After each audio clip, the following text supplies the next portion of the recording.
Para saudari dan saudara yang terkasih dalam Kristus, selamat sore. Hari ini kita akan melanjutkan pesiarahan kita bersama Santa Teresa Lisieux dalam mempersiapkan tempat bagi Tuhan. Namun sebelumnya, seperti yang biasa kita lakukan, kita akan mendoakan doa malaikat Tuhan terlebih dahulu. Demi nama Bapa dan Putra dan Roh Kudus. Amin. Maria diberi kabar oleh malaikat Tuhan bahwa ia akan mengandung dari Roh Kudus. Salam Maria, penuh rahmat Tuhan sertamu, terpujilah engkau di antara wanita, dan terpujilah buah tubuhmu Yesus. Santa Maria Bunda Allah, doakanlah kami yang berdosa ini, sekarang dan waktu kami mati. Amin. Aku ini hamba Tuhan, terjadilah padaku menurut perkataanmu. Salam Maria, penuh rahmat Tuhan sertamu, terpujilah engkau di antara wanita, dan terpujilah buah tubuhmu Yesus. Santa Maria Bunda Allah, doakanlah kami yang berdosa ini, sekarang dan waktu kami mati. Amin. Sabda sudah menjadi daging dan tinggal di antara kita. Salam Maria, penuh rahmat Tuhan sertamu, terpujilah engkau di antara wanita, dan terpujilah buah tubuhmu Yesus. Santa Maria Bunda Allah, doakanlah kami yang berdosa ini, sekarang dan waktu kami mati. Amin. Doakanlah kami ya Santa Bunda Allah, supaya kami dapat menikmati janji-janji Kristus. Marilah kita berdoa. Ya Allah, karena kabar malaikat kami mengetahui bahwa Yesus Kristus Putramu menjadi manusia, curahkanlah rahmat-Mu ke dalam hati kami, supaya karena sengsara dan salibnya, kami dibawa kepada kebangkitan yang mulia, sebab Dialah Tuhan dan pengantara kami. Amin.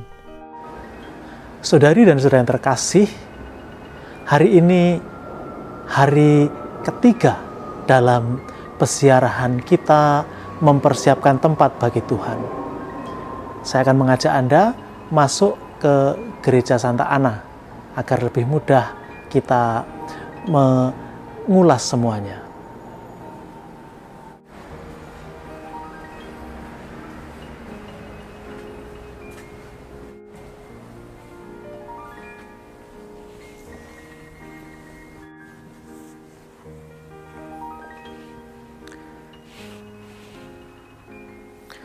Saudari dan saudara yang terkasih dalam Kristus, mendengarkan bacaan-bacaan dari kitab suci pada hari ini, dari buku Nabi Yesaya, kemudian juga dari Injil Lukas, kita seolah dibawa kepada situasi yang menyenangkan, yang damai. Bahkan kita bisa membayangkan Yesus tersenyum ketika bercerita dalam Injil, ketika dia memuji Allah Bapa, betapa bersyukurnya dia. Lalu juga Yesus mengatakan, bersyukurlah mereka yang mendengarkan, yang memiliki hati seperti anak kecil. Dan ini menjadi klop ketika kita mendengar dalam bacaan pertama, bahwa tunas Isai, keturunan Isai lah nanti yang akan menyatukan seluruh umat yang tercerai-berai, yang banyak hal, yang kesulitan. Anak kecil yang dipuji oleh Yesus, yang dikatakan berbahagialah mereka yang mampu menangkap, karena semua rahasia itu ternyata disembunyikan bagi orang cerdik pandai. Bagi anak kecil tidak ada musuh, tidak ada sesuatu yang menakutkan bagi dia. Semuanya kawan, semuanya teman, semuanya bisa dirangkul, dijadikan satu. Nah, itulah kemudian kenapa bahwa keturunan Isai dalam bacaan pertama itu menjadi dia yang menyatukan, dia yang mengumpulkan. Nah, saudari dan saudara terkasih, ketika kita memiliki hati seperti anak kecil itu, yang oleh Yesus dipuji berbahagia, ketika kita memiliki kesederhanaan, bukan kesombongan karena merasa diri mampu berlebih, karena kita merasa diri sangat pandai, sangat bijaksana, sangat berpengaruh. Dan ternyata Yesus mengatakan rahasia kerajaan Allah disembunyikan bagi mereka, tapi dibuka kepada orang-orang yang memiliki hati seperti anak kecil, yang senantiasa terbuka kepada Allah, yang senantiasa merasa dirinya sendiri nggak mampu, selalu tergantung kepada orang tuanya, kepada Allah. Nah, saudari dan saudara terkasih, menarik sekali apa yang dikatakan oleh Santa Teresa Lisieux pada hari-hari terakhir sebelum dia meninggal.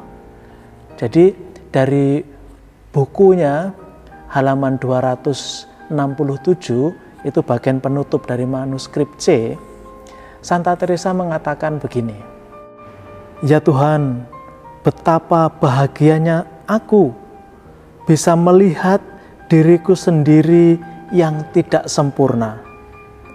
Dan semua yang aku butuhkan, semua yang aku miliki ternyata adalah rahmat Tuhan belaka, kasih Tuhan belaka." Luar biasa sekali. Santa Teresa tidak melihat sesuatu sekecil apapun dalam dirinya itu adalah kepunyaan dia, kebisaan dia, kemampuan dia. Dia melihat semuanya itu hanya karena belas kasih Allah saja.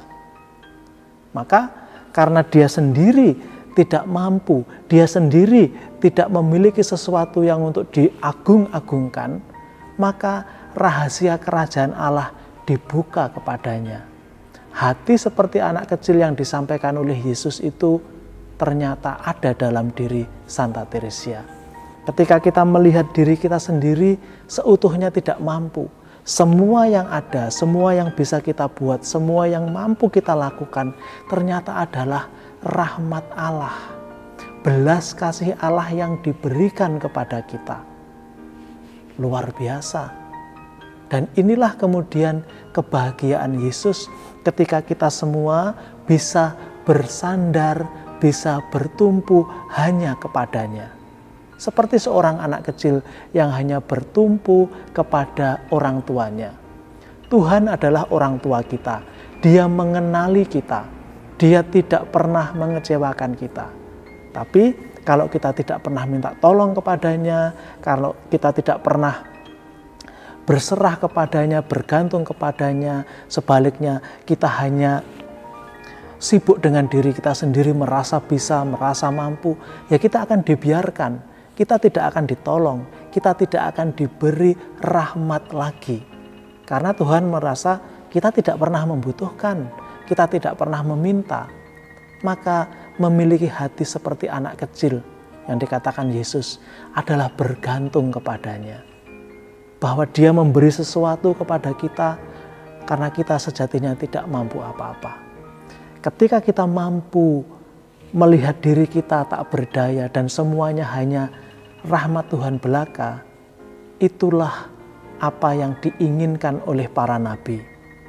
Seperti yang dikatakan Yesus, para nabi dan para raja ingin melihat apa yang kamu lihat, yaitu jiwa yang hanya terarah kepada Allah.